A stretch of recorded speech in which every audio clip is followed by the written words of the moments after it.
Hi, I'm Alex. I'm Calvin. And welcome to the Hiring Nowadays podcast, episode 7. We're back. Lucky number 7. We're back.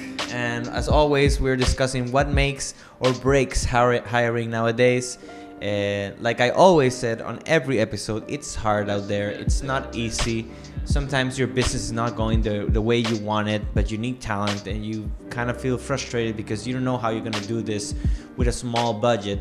And that is exactly what we want to discuss today, is a little bit of what is like hiring on a budget. Like, are there any strategies? Is it different if you are a startup or a small company, or if my business is so-and-so?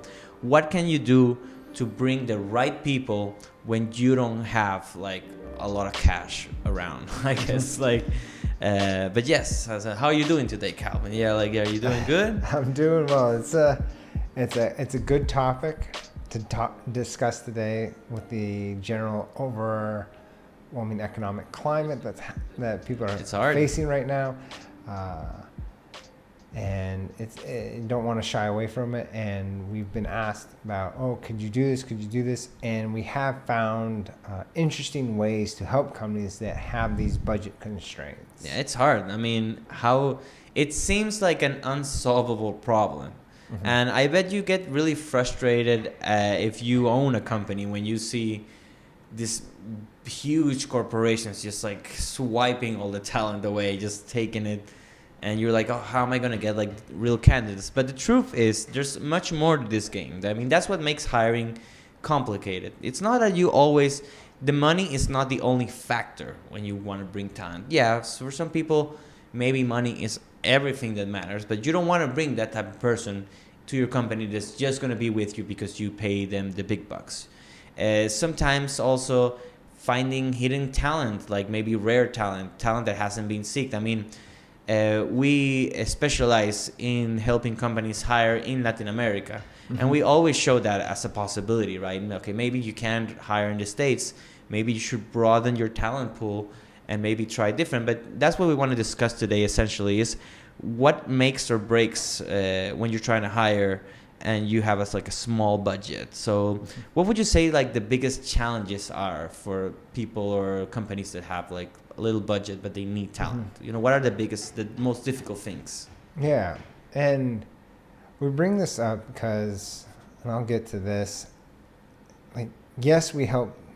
So one of the things that might be strange to be talking about this one is because people come to us because they're priced out of the United States, mm-hmm. right? So the first answer could be, you can't afford to hire someone in the U.S.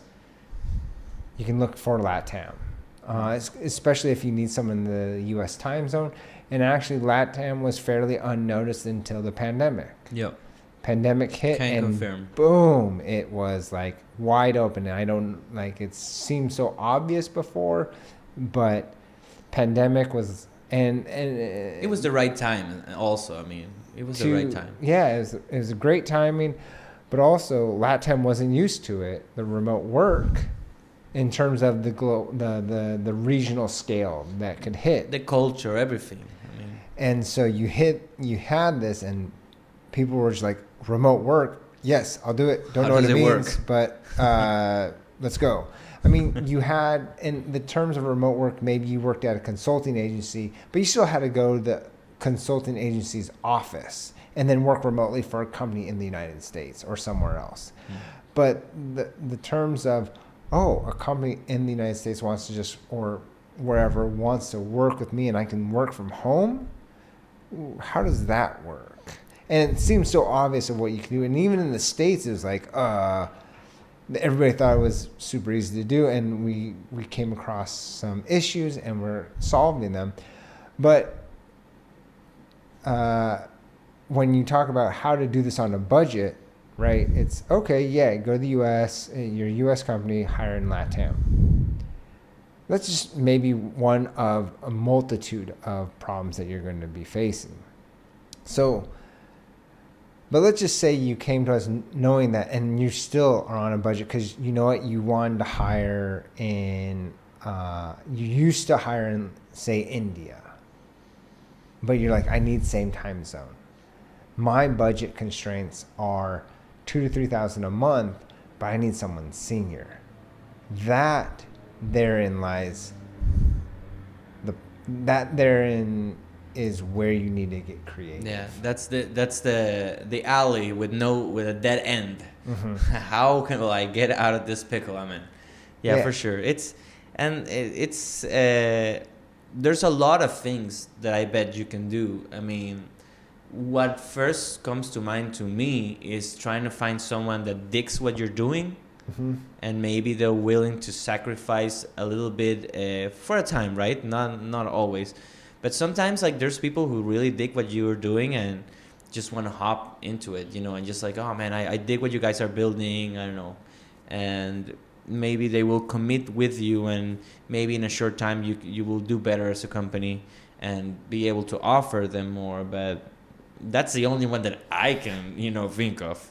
What do you think are some solutions for people or companies that don't have a big budget? I mean, yeah, I think, Alex, you bring like the first one is like one of the harder ones to do, but it's one of the better ones to find if you can get it.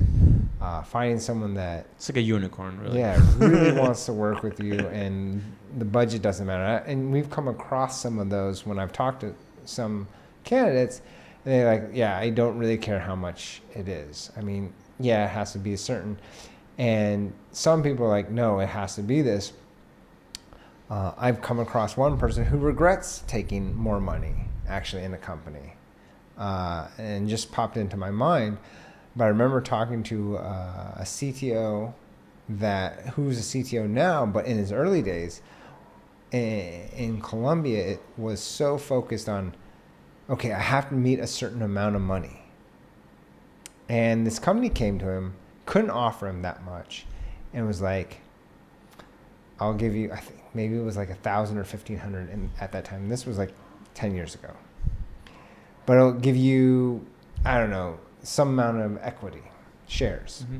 But in LATAM, it wasn't really something concerning. So he was like, no, I don't want to do that. I'll just take, he took a different job that paid him like $2,000 or $3,000. Mm. And I apologize. I don't remember the name of the company, but I know it became a unicorn and became a multi-billion-dollar company. No. And he goes, and it was a lesson. And so this is where, and this leads to where you can get creative. LATAM is much more open these days to taking equity and taking some form of other perks, deferred, maybe, yeah, different perks, different types of perks where money can be had if the company's successful.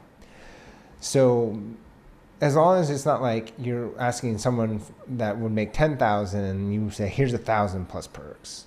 But if you're like relatively close, but just under, right? So say the person normally make 5,000, but you can only offer 3,000, and you make it up with perks, and not like wellness perks or things like that are important, but like where money can be made. And you say, okay, in the 4-year time span, you would be missing out on $2,000 a month. That would $24,000. So that's roughly $100,000 in 4 years. Well, I'll offer you the equivalent of X amount in shares vested over 4 years. And maybe you put a bonus on that in shares. That's crazy. That's cool. And that could be a way to, like, because they can't. The thing, though, to keep in mind, if you are a developer and you're hearing this and go, oh, okay, so I can just sell that. You can't sell the shares until someone buys the company. So while you do have to take that risk, because if the company doesn't sell, you get zero. Mm-hmm. So you really, as Alex said earlier, you do have to believe that this company is going to go somewhere in order to take that. That's one creative way to do it. Another is you can defer the payments for when you are successful. So like, if you think you can do it, this comes at a risk for a company, but maybe you can say, okay, I'd love to pay you $3,500, but I can only pay you $3,000. But if we were to raise, I will then pay that money that I would have paid you in a lump sum. So you can defer that payment. And if someone's okay with it, and they still have to believe in your company. Yeah. I think that's the most important thing. Yeah. It always comes down. Well, not always, but in those cases, it does come to believing in a company. Yeah. Who knows? I mean, you could be making a life-changing decision. I love that story that you told. Like, that sounds like something that I bet a lot of people have experienced, saying no to a job, and then like 2 years later, it's like a huge. What was I thinking? Like, yeah. But that's a sacrifice. I mean, and that is not only a sacrifice on the candidate side. It's also like a huge risk for a company, I would say, because you are so focused and you believe so much in this talent that you think it's worth it to do an investment that is going to be later. Okay, because that's a commitment also to a worker. So it's not like an easy thing to do. No. But I think when the things align well and you have like a good eye for recruiting and you find someone that is truly special, I bet that you wouldn't like think twice about making that choice, because that's the thing, right? It's trying to recognize the people that are going to bring a difference into your organization or your company. When you hire on a budget, let's say I got like a small budget, and let's not talk in terms of money only now. Let's talk about also another currency that is important when we deal in hiring, and that is skills. When you have a low budget, which skills do you think you would sacrifice? Or not skills, maybe like soft skills, or maybe what qualifications you would compromise in a role or a candidate? Well, maybe he has this. He lacks this, but I'll take this. You know what I mean? Like, yeah. What would you say, or what would you sacrifice? Yeah. So this may or may not be as obvious, but for those that want to hire in Latin America, the skill that you may want to be more loose with in recruiting a candidate is their English skills. Yeah.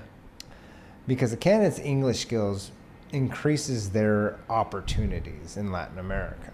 If they can speak English, they can make a generic wage anywhere. You're already set, like not set for success, but you have more opportunities by speaking English. A great tool, yeah. That's in Latin America. A different. So you take two developers, and this is not uncommon to see. One doesn't speak English, one that speaks English, and the one that speaks English is making 100, 200, 300% more than the other person, depending on what levels they're at.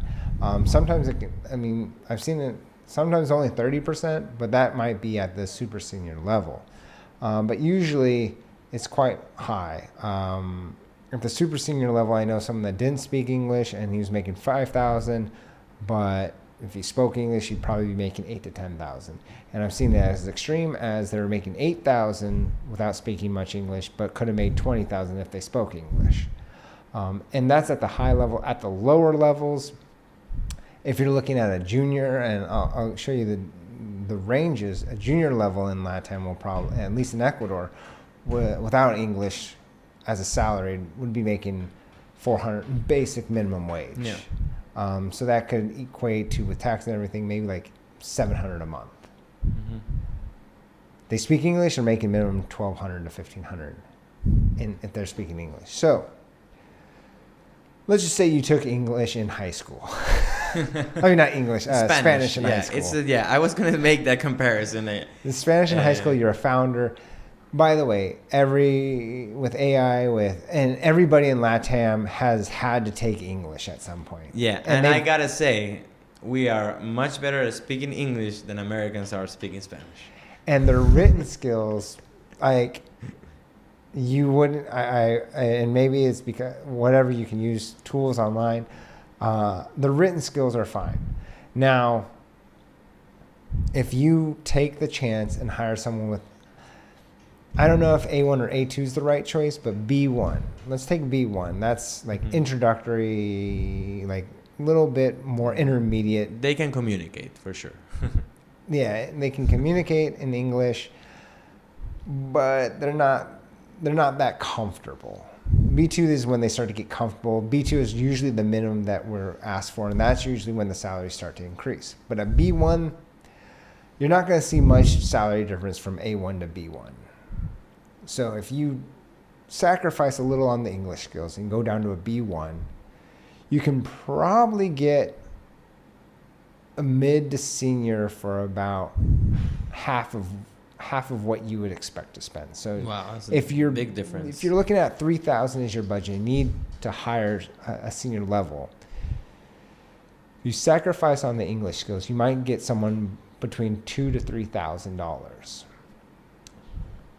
But the carrot that you can give them is the opportunity that by working with you, you will enroll them in an English program if they've worked with you for at least X amount of months.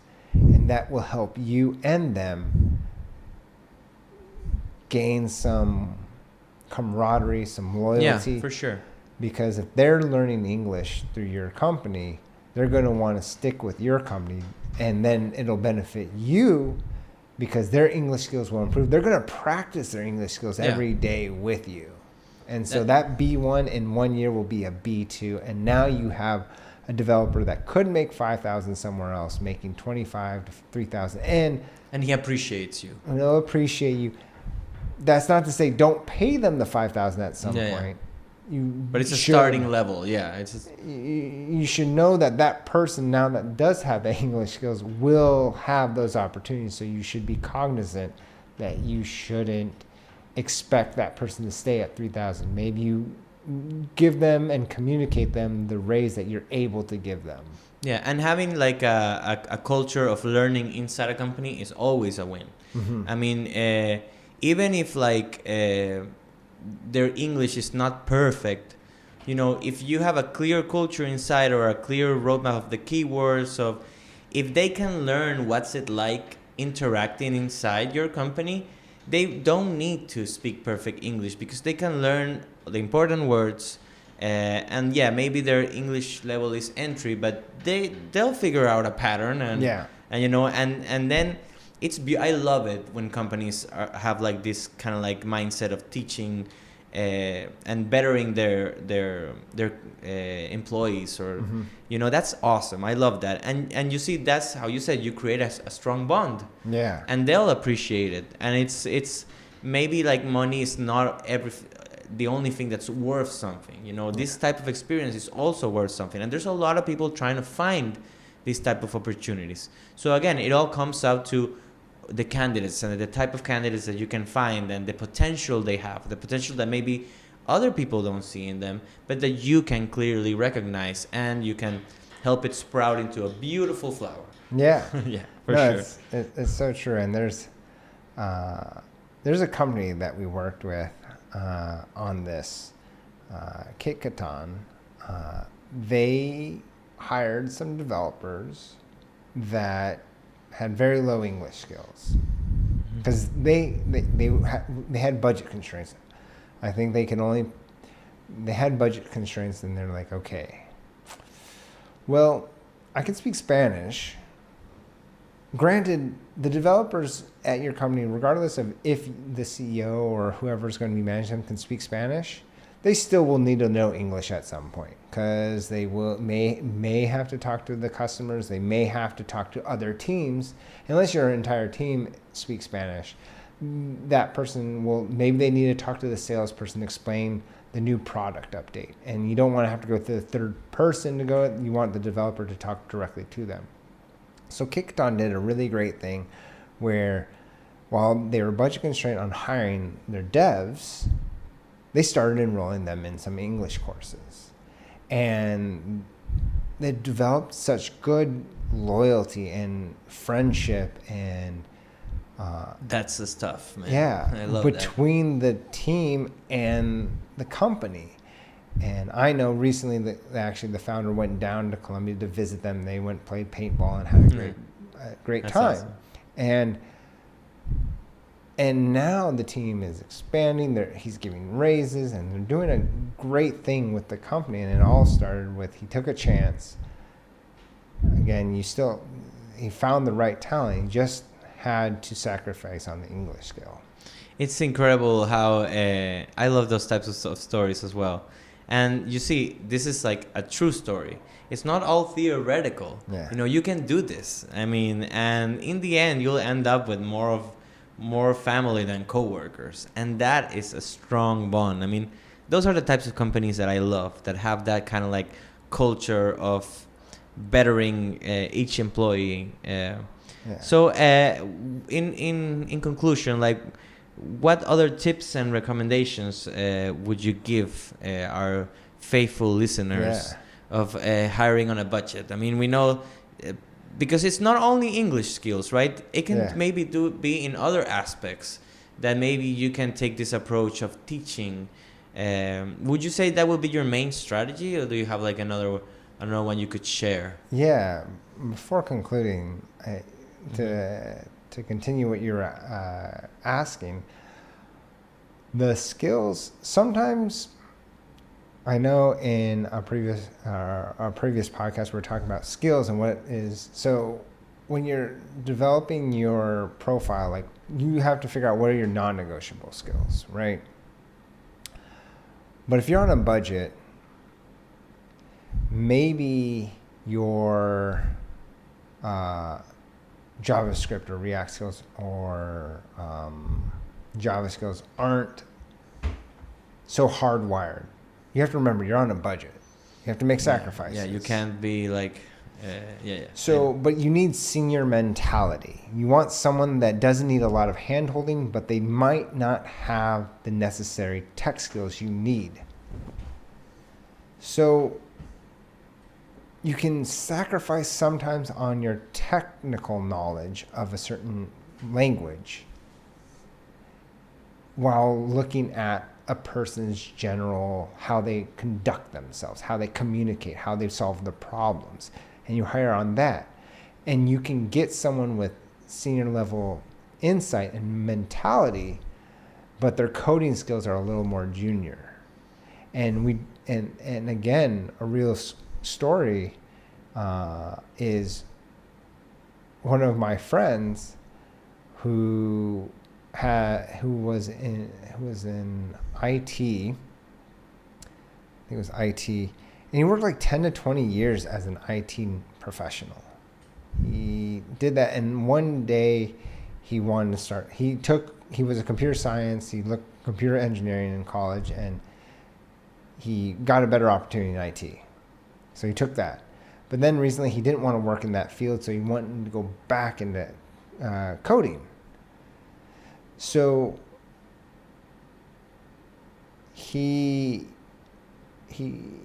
a company came to us, and a company found him because they weren't even necessarily looking for someone that was necessarily his skill set. They were looking for someone that can work and produce, but they didn't have the necessary budget to fulfill the $5,000 needed to hire a senior software developer. But they came across him, and he had all the professionalism they needed in the role, but he just didn't have the tech skills. So the CTO actually hired him so that he could learn what it meant to be more in the technical skills, but he didn't need to handhold them all the way of how to communicate data, how to manage. He already had the experience. He knew everything what it meant to be a professional. That's a rare hidden gem, like they say. I mean, hearing you talk about like the experiences you had with all these companies or these examples, like, to me it then boils down to finding potential where people don't see it. Mm-hmm. And like incubating it, and that's like a very good strategy. If you don't have the full budget, maybe try to find candidates that have this potential, try to recognize this potential, but then sacrifice to make it grow.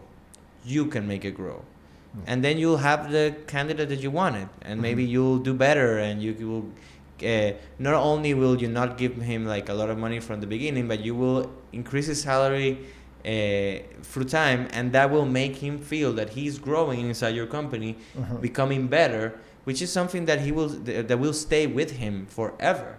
You know, it's an appreciation for where I work. I mean, that's a good hire. You know, someone that's not gonna appreciate what you do for him as a candidate or as an employee, and I love that. I really like that.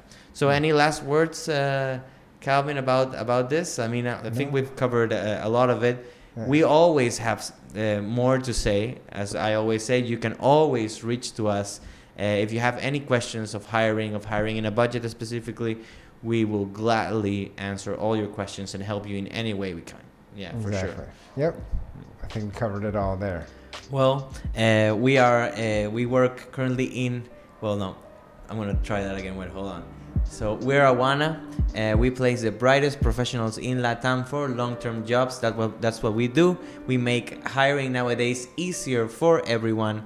My name is Alex. And I'm Calvin. And I'll see you next time. Ciao. See ya.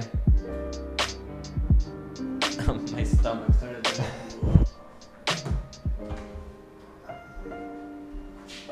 At this time, every day, Listen, man.